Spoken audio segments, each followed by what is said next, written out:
Mayor, meron po ba kayong opening statement? Silay niyo muna. Meron po, Your Honor. You have the floor, Mayor. Thank you, Your Honor.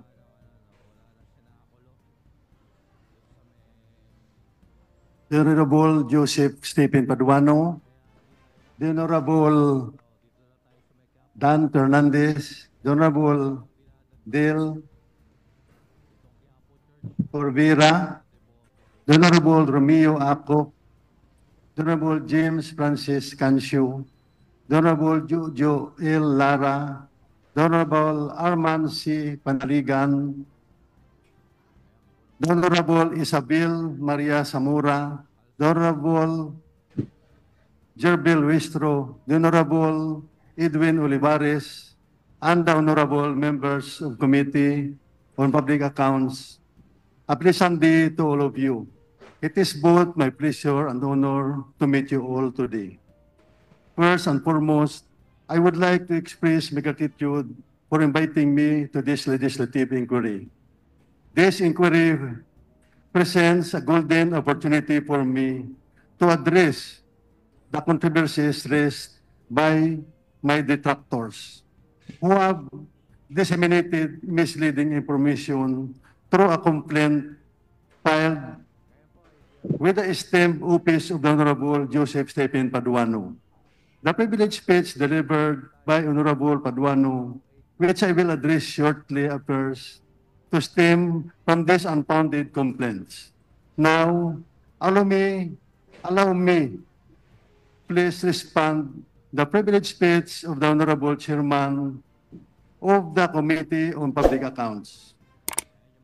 It is indeed true that the city government of Silay, under my leadership as a mayor, has entered into a loan agreement with the Land Bank of the Philippines, but not the Development Bank of the Philippines. Dito po lamang nakita natin na mali na po ang impormasyon. The total loan granted by the Land Bank amounts to 1,100,000,000 pesos. This 1,100,000,000. This funding will be allocated for the repair and rehabilitation of the Silay City Public Market, the construction of City College, and the building of the new City Hall. The specific allocation are as follows: 300 million for the repair and rehabilitation of Silay Public Market, 300 million for the construction of Silay City College, and 500 million for the new City Hall. The need to repair and rehabilitate the Silay City Public Market arises from its dilapidated and unsafe conditions which pose risk to public safety. As illustrated in the accompanying photos, may photos dyan, Your Honor, ang mga pinto ay nababakbak na, ang mga bubong ay winasak na ng bagyo at sira-sira na. Ang ibang parte ng market ay walang mga ceilings. Samantalang ang ceilings ng second floor ay sira-sira na rin. Ang mga hagdanan at sahig ng palengke ay basa at madulas. Ang pintura ay natutuklap na mula sa dingding. Ang mga comfort rooms ay napakaliit. Marami pa po akong sasabihin, subalit limitado lamang ang aking oras. Market Building 1 requires major renovations, including the removal of weak pillars and concrete structures that among collapse and cause accidents.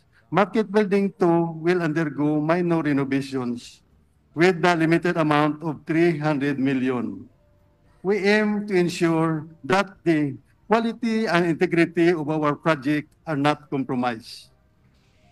The envisioned outcome is magnificent new Market Building 1 and 2 that will reflect the vibrant spirit of Silaynons. Ang ginawa ko po dito ay para sa ikabubuti ng serbisyo at seguridad ng aking mga mamayang Silay noon.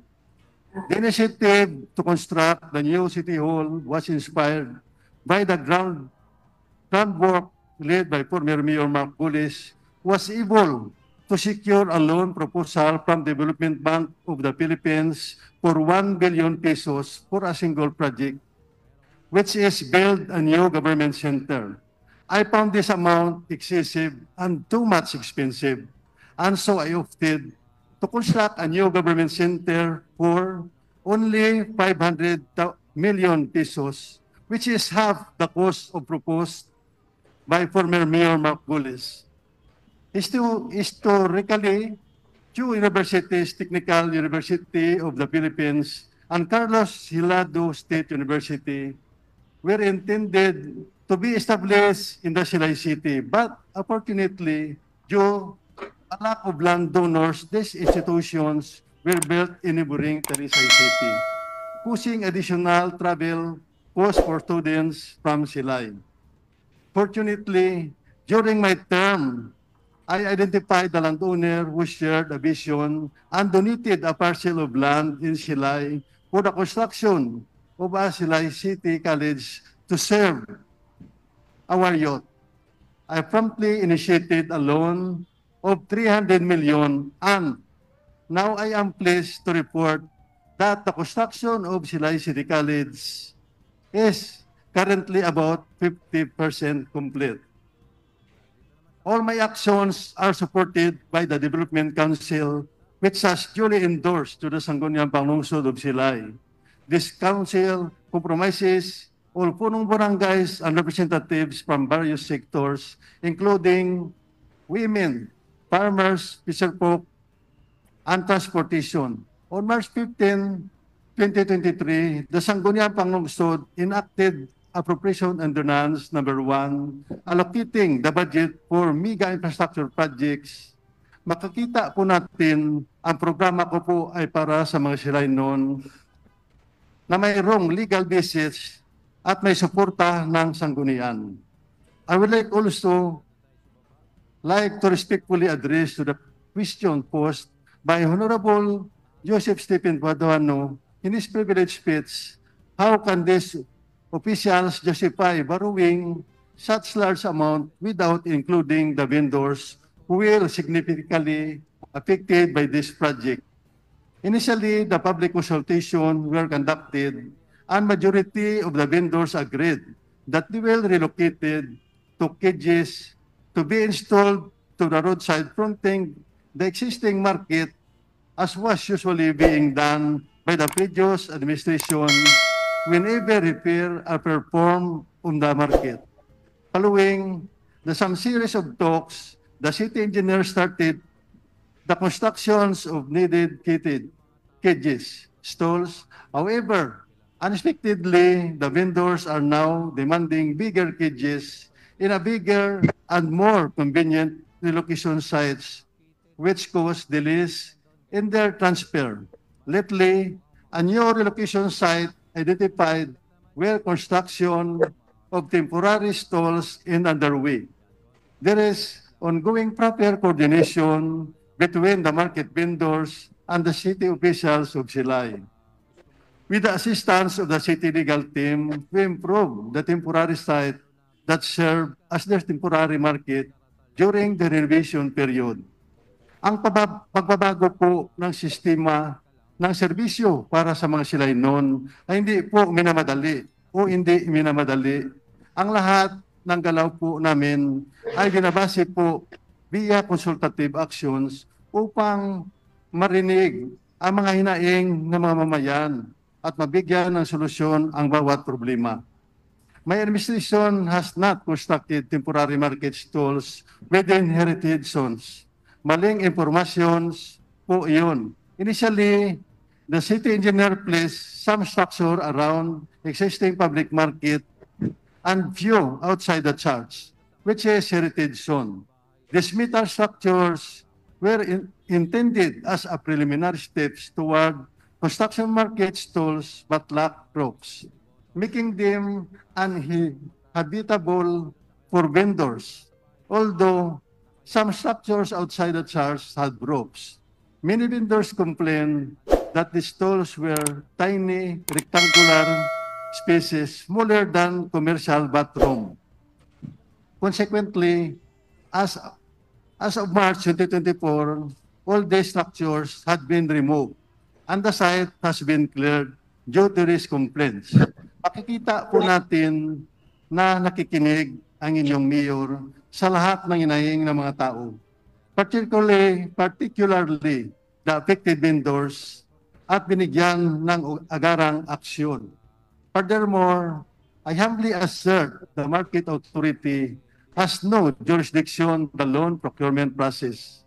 Article 395 of the Rules and Regulations implementing the Local Government Code of 1991 states an LGU may contract loans, credits, and other forms of indebtedness with any government or domestic private banks and other lending institutions to finance public facilities, subject to mutually agreed terms.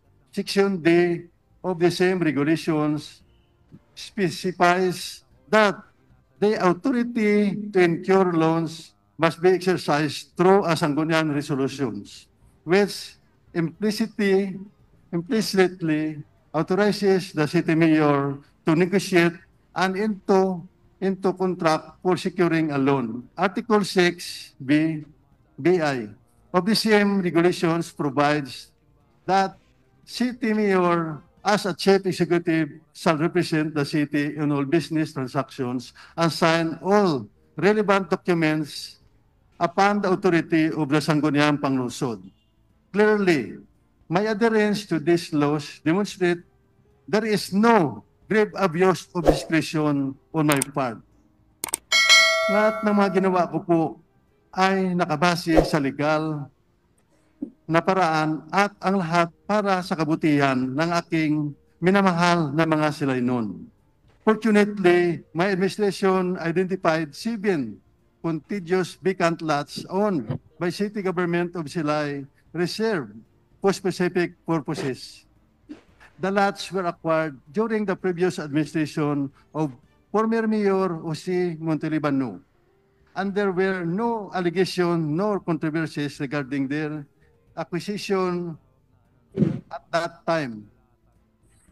The Sangguniang Panglungsod, through Resolution number 24-156, authorized the use of these lots as temporary site for the market vendors. My administration is committed to transparency. Lahat po ay nakabase sa legal na pamamaraan. And we acknowledge the establishment of temporary market stalls has already cost of 8.3 million. This amount calculated by the city engineer accounts for accommodating approximately 200 vendors is temporary steel stalls, as well as providing electricity and water to temporary market. I am proud to see that procurement process for the design and construction of the new City Hall is never anomalous.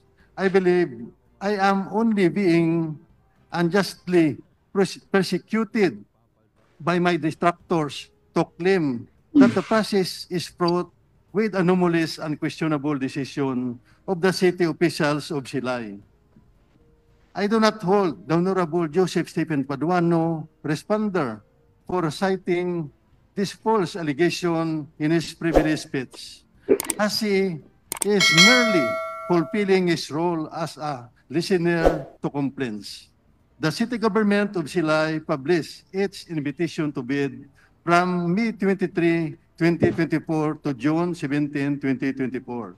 The subsequent procurement process is beyond my personal knowledge, as I am not a member of the city's Bids and Awards Committee, but the procurement process is managed entirely by the BAC, and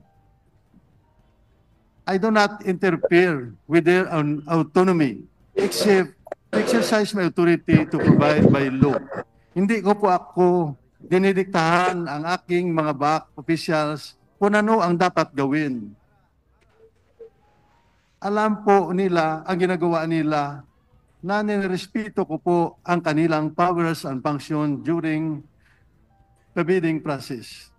The absence of anomalies and questionable decision in the procurement process is a matter that should be confirmed by the concerned city officials who possesses personal knowledge of the proceedings. As far as I am concerned, I have not committed any anomaly nor any questionable decision. I invite the concerned city officials to assure the public that procurement process is free from any irregularities. In due course, I received resolution from City Bids and Awards Committee recommending that Silver Dragon be declared the lowest calculated bid.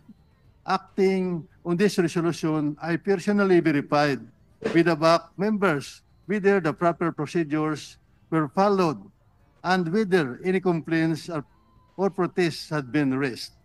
I confirm that BAC adhered to the appropriate legal procedures, and since I received no complaints nor protests, I proceeded to issue the notice of award to Silver Dragon before executing contract of civil work with eligible bidder.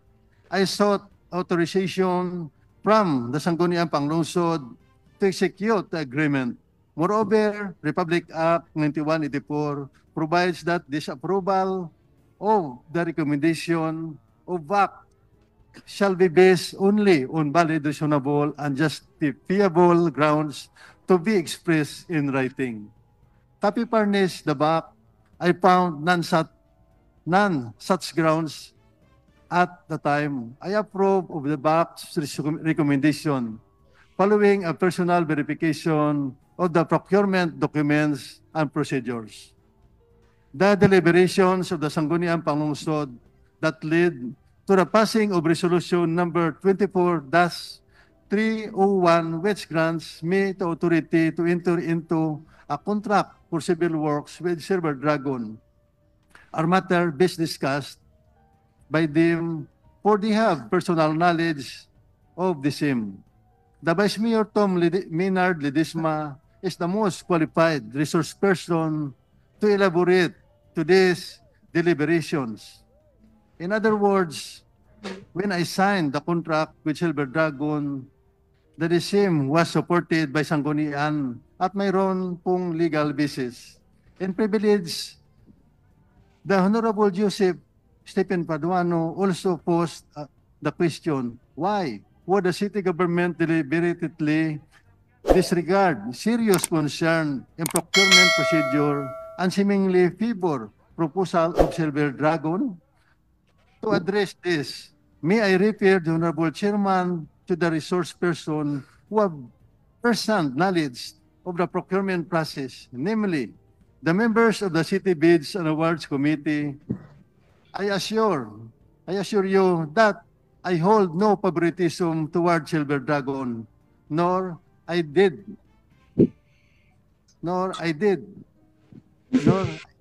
I interfere nor exert undue influence of BAC and members of Sangguniang Panglungsod. Since this is a legislative inquiry on procurement, I would like to refer on Republic Act 12009 of the new Government Procurement Act that very recently repeals Republic Act 9184 as a source document in this legislative inquiry. I humbly submit that new Government Procurement Act or Republic Act 12009 as is all-compassing as to prevent irregularities and anomalies in future procurements of any procurement entity. I believe that any legislative inquiry on procurement may rely on new Government Procurement Act as a source of solution to any pending complaint or protest related to any particular procurement process. Finally, in closing, The esteemed Committee on Public Accounts need not question my integrity as the incumbent mayor of Silay. Ang mga aksyon, ang mga ginagawa, ang gawain ko po together with the support of my sanggunian and other public official ay patunay lamang na nananaig ang totoo, tama, mabuting serbisyo para sa ikaunlad ng lungsod ng Silay. I recognize the Honorable Chairman has recently designated as a legislative caretaker of the 3rd District of Negros Occidental, and I commend him for conducting this legislative inquiry that will effectively dispel any doubts surrounding my administration, albeit these doubts are mostly figments of imagination of my detractors. I humbly seek the support of the Honorable Chairman for the Mega Infrastructure Project in his official capacity as the caretaker of the 3rd District of Negros Occidental. Together, we can effectively showcase to the world that